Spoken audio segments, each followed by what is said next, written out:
Bienvenidos a un devocional más que estamos haciendo con el libro de Primera de Corintios. Recuerda que vamos versículo por versículo y ya estamos por el capítulo 9. Y si quieres conocer cómo hemos ido yendo desde el capítulo 1, qué temas trae, mira, ahí está en la lista de reproducción y puedes verlo y compartir con las personas que necesitan escuchar cada tema. Y hoy, cada vez que nos juntamos así, ¿no? Versículo por versículo, la Biblia trae el tema. Así que yo estoy tranquilo. ¿Por qué? Porque tengo una pregunta en este tema. ¿Qué ordenó el Señor para los que predican la buena noticia? Versículo 13 al 16 dice: ¿No se dan cuenta de que los que trabajan en el templo obtienen sus alimentos de las ofrendas que se llevan al templo? Y los que sirven en el altar reciben una porción de lo que se ofrece como sacrificio. Del mismo modo, el Señor ordenó que los que predican la buena noticia sean sostenidos porque los que reciben el beneficio del mensaje. Sin embargo, yo jamás me he valido de ninguno de esos derechos. Y no escribo esto para sugerir que es mi deseo comenzar a hacerlo ahora. De hecho, preferiría morir antes de que perder mi derecho a jactarme de predicar sin cobrar. Sin embargo, predicar la buena noticia no es algo de lo que pueda jactarme. Estoy obligado por Dios a hacerlo. Qué terrible sería para mí si no predicara la buena noticia.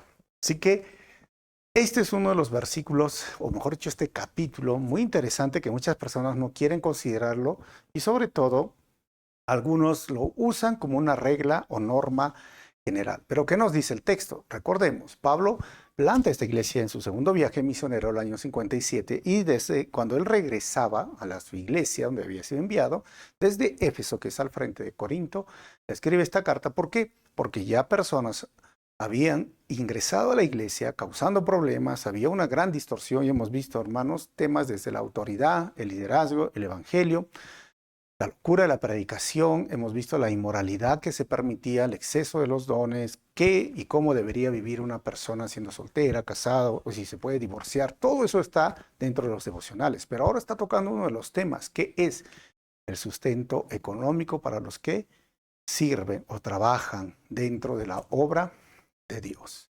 Y tres puntos muy importantes de todo esto, porque primero, yo creo que surgirían preguntas, ¿no?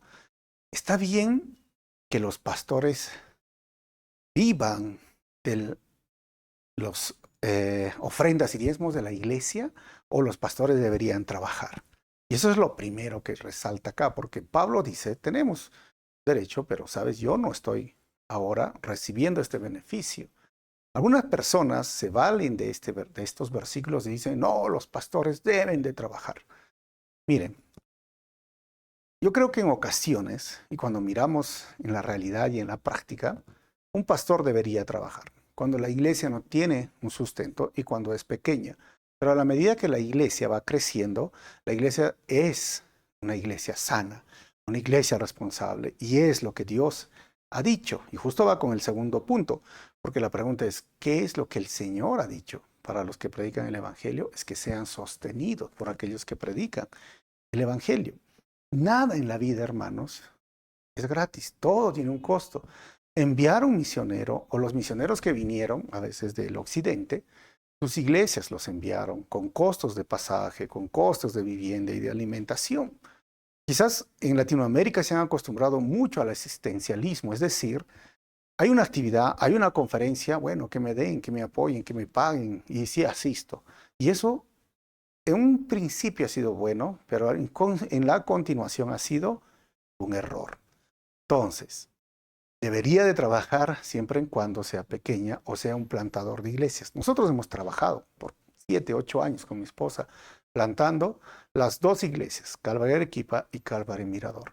Pero a medida que la iglesia Calvary Arequipa crecía, hemos ido dejando 50% del trabajo, 80%, y ahora nos dedicamos al 100%, y la iglesia Calvary Arequipa nos sostiene. En el Mirador todavía están en este proceso, es una iglesia hija, pero pronto llegarán.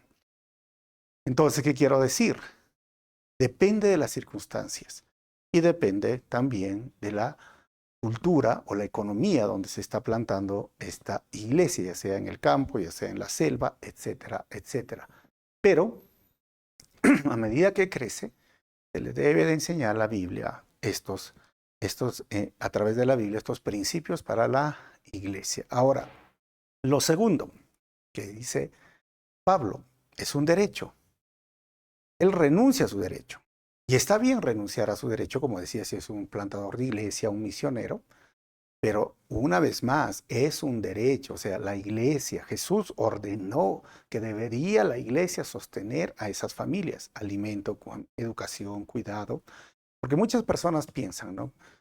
Si se ha dedicado a la obra del Señor, que el Señor lo sostenga, que viva por fe, ¿no, hermanos? Eso es algo desconsiderado y no es justo. Deberíamos nosotros, como iglesia, sostener a nuestros obreros, misioneros, personas que han dejado todo, como mencionaba hace en otro devocional, que se están preparando, capacitando para la obra de Dios, se han ido a un seminario, un instituto bíblico, o están haciendo misiones. Es nuestra labor, es nuestra responsabilidad. Si te gusta comer tu pollito a la brasa o tu ceviche, también ellos tienen el derecho de comer un pollito a la brasa y un ceviche. O sea, es el mismo derecho. Y lo tercero que dice Pablo, hablando de los que trabajan en el templo y los que reciben el beneficio del mensaje sean sostenidos, Pablo dice, yo jamás me he valido de esos derechos. O sea, él se había propuesto esto, pero no significa que Pablo no recibió ofrendas de las iglesias. Mira, cuando él estaba en su primer encarcelamiento, el año 60 al 62, la iglesia de Filipenses, o de Filipos, pues, ¿no? Los filipenses lo ayudaron económicamente. Recibieron el sostenimiento también de la iglesia de Tesalónica. O sea, ellos enviaban dinero. Él sí recibía ofrendas. Él sí recibía ayuda. Obviamente habían falsos apóstoles y falsos maestros. Y obviamente se ponían límites, ¿no? Ellos decían, por ejemplo, había lo que se llamaba la didache, que fue una interpretación después de cómo vamos a hacer y tener regulaciones sobre esto. Es un libro no canonizado. Decía, mira, si un profeta o un maestro viene, recíbanlo, viene en el nombre de Dios, pero si empieza a hablar algo en contra de la palabra o la sana doctrina, sáquenlo. Pero tiene que quedarse un día. Si se queda 2 o 3, es un falso. O sea, un falso maestro, un falso apóstol. Si máximo 2, y por cuestiones ya extras, pero si se queda 3, es falso maestro. Es interesante, ¿no? ¿Por qué? Porque nadie tenía un carnet de extranjería, no tenía un DNI o un carnet de identidad o un pasaporte. O sea, hoy día estamos en un mundo diferente, pero a la vez debemos de tener cuidado. ¿Por qué? Porque ahí está el otro extremo. Hay personas que se viven, o sea, son vividores, se aprovechan, ¿no? Sí, no vamos a negar que hay falsos maestros, falsos pastores, falsos apóstoles o personas que se involucran en el ministerio solo por dinero. Pero no metamos a todos en el mismo costal. Si tú estás escuchando este devocional y no tienes mucho conocimiento de las muchas iglesias y de iglesias de sana doctrina, no metas a todos en el mismo costal considerando que mi persona o quizás otros se involucran en la iglesia solo por dinero. No conocen nuestra historia. Como te dije, por 8 años yo tenía 2 trabajos y plantando en la iglesia. Pero sabes, es un derecho que a medida fue pasando los años, vamos a cumplir 16 años, ha ido regularizándose y gracias a Dios por aquellas personas, hermanos y hermanas fieles que obedecen lo que dice la palabra y podemos ser sostenidos para nuestros gastos. Así que en lugar de buscar un problema, sé parte de la solución, sé parte de una iglesia local, bendice a los siervos que realmente se están dedicando a la obra del Señor y no caigas en esas trampas. Sí, hay falsos maestros, hay falsos apóstoles, hay engañadores que te prometen hacer pactos, a enviar tu dinero, a decirte que el dinero es la semilla que se va a crecer a 30, 60, 100 por uno. Es falso. Simplemente da a Dios lo que es de Dios y al César lo que es de Dios, al César lo que es del César y verás que Dios, como dice su palabra, honra al Señor con lo mejor de tus bienes y el Señor hará que tus almacenes o tus bodegas siempre abunden.